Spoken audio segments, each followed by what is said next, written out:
this is a nice birthday present to me because, you know, what do I enjoy online? I enjoy the Adam Friedland show. I also enjoy Norm Finkelstein. I don't enjoy Destiny very much, but Destiny sat down with Adam Friedland for an episode of the Adam Friedland show. And this was just pretty funny stuff. This is some light fare. But as you can see, he's still feeling pretty salty about the debate with Norman Finkelstein. So here they are talking about that subject. Satisfying for you while you're doing one. Well, I don't want to step on any toes and open the most divisive issue ever for a prior guest, but I did a lot of preparation for the Finkelstein interview. People said I cooked him way harder than you. I don't think we ever debated anything of substance. Not on your debate. Yeah. I didn't watch a 17-hour debate on Lex Friedman about Israel. My bad. Where some fucking goy is popping off about my shit.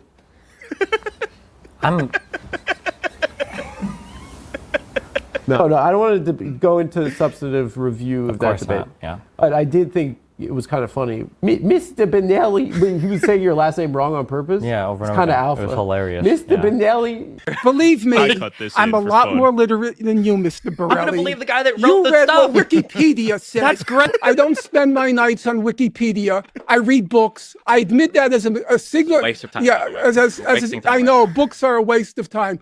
I'm going to ask you again. Genocide. Yes. Please stop displaying your imbecility. Okay, I'm sorry you think the Declaration of the God is imbecile. Don't put on public display that you're a moron. At least have the self-possession to shut up. True. You are, what do you say, fantastic moron. Mr. Benelli, I've been told by reliable sources that you let your woman fornicate with another man. Yeah, right. He should have brought and that you up. tolerated that behavior.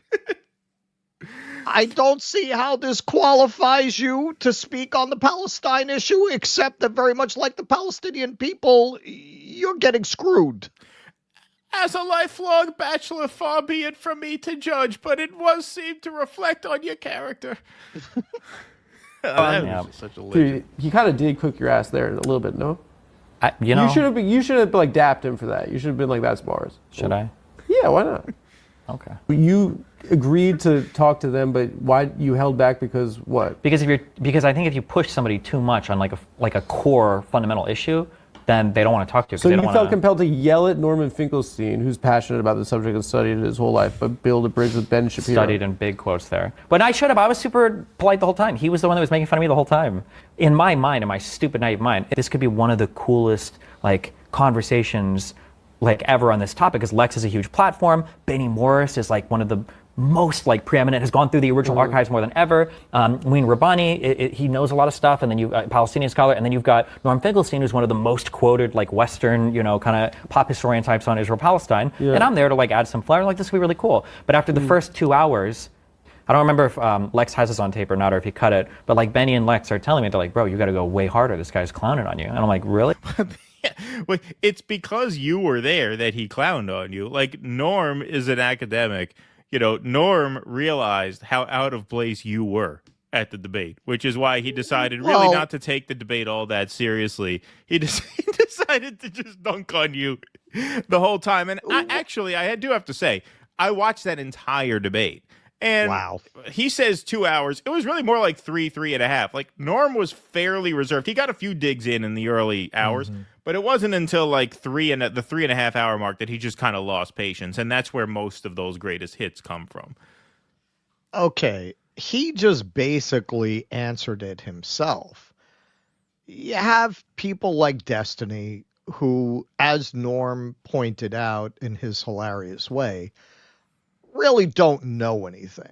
They've just read Wikipedia stuff. They're podcasters. They're just, this is a guy who, is very much in this world of kind of weird reality TV. Your wife is sleeping with another guy, and that's a big part of how he came to prominence, that story. And then you're trying to debate people on these very significant subjects, and you're surrounded by three very significant scholars in the field. Right. You don't belong there.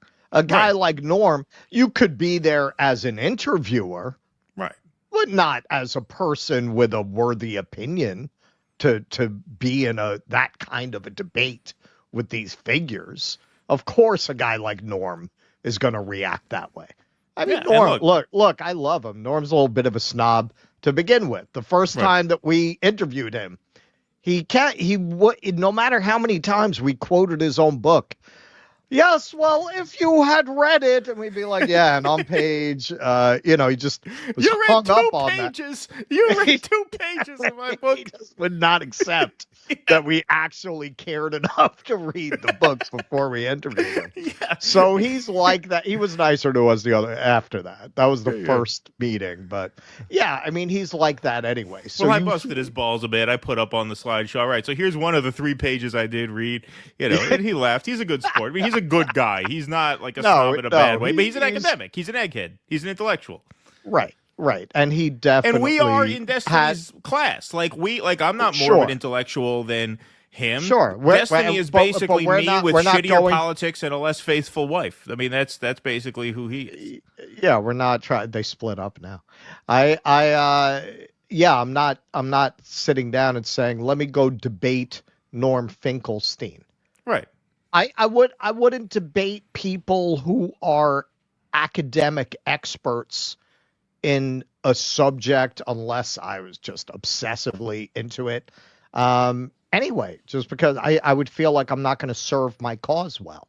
Right. Because they're going to bring up sources and notes that I haven't spent my entire life focused on one subject that way. I'm going to look stupid. And even if I'm right, it's not going to help the cause.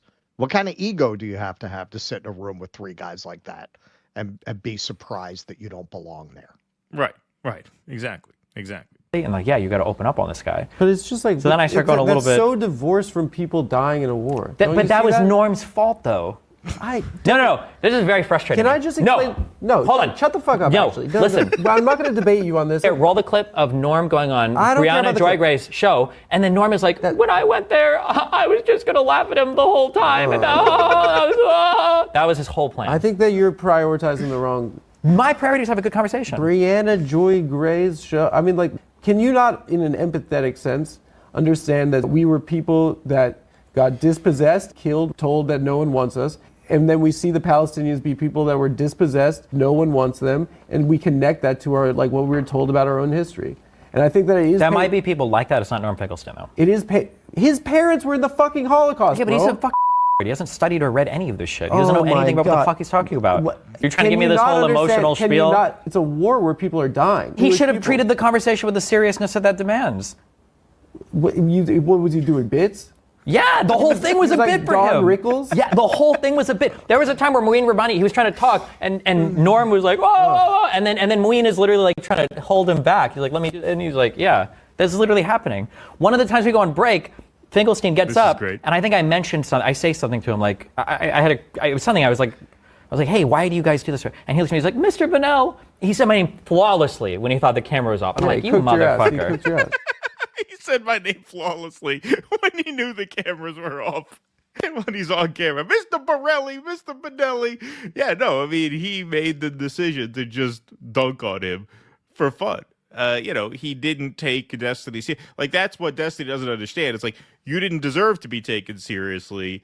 And, the other guy, what's his name? Muid, Norm's debate partner, who was very good in the debate. He showed you a level of grace that Norm didn't, because that's not the kind of guy. That's not the kind of guy Norm is. If he doesn't think he belongs, he does not in a suffer conversation fools gladly. with you, then yeah, he will just gladly sink to your level and kick you in the teeth, which is what he did. And it's funny how Destiny is still bitter about that. Yeah, I guess it's like a Vosh thing too. Why are these guys big? Why do they have an audience? I don't understand it. Yeah, why? It's very strange. Why would somebody watch Destiny? He's the figure and form of deeply unserious. Why would you watch that? It's very, very strange. It's very strange. And how you can say that Norm Finkelstein doesn't know what he's talking about on the issue. The guy is, I mean, you could he hasn't read. He hasn't read. Well, not only has he not Finkelstein. read, I mean, the guy has basically No, devoted that's what his he life said. to the That's issue. what he said in the clip. Yeah, That's what yeah, Destiny no, said what in the I'm clip. saying is Norm has basically given his life to the issue. I mean, he Right. and sacrificed Right. tremendously for this Right. issue, to know as much as he does and to speak as much as he does. That's why, like, I think from October 7th through, like, he had a streak. I forget exactly what it was, but like he was on the air for like over a month straight without a day off after that. Because people just wanted to pick his he was brain on about it, and they everybody's knew show. that he was Yeah. the source to go to. So, I mean, how could you say he doesn't know what he's talking about? You know, it's just incredible. But still bitter about that, obviously. Please clap.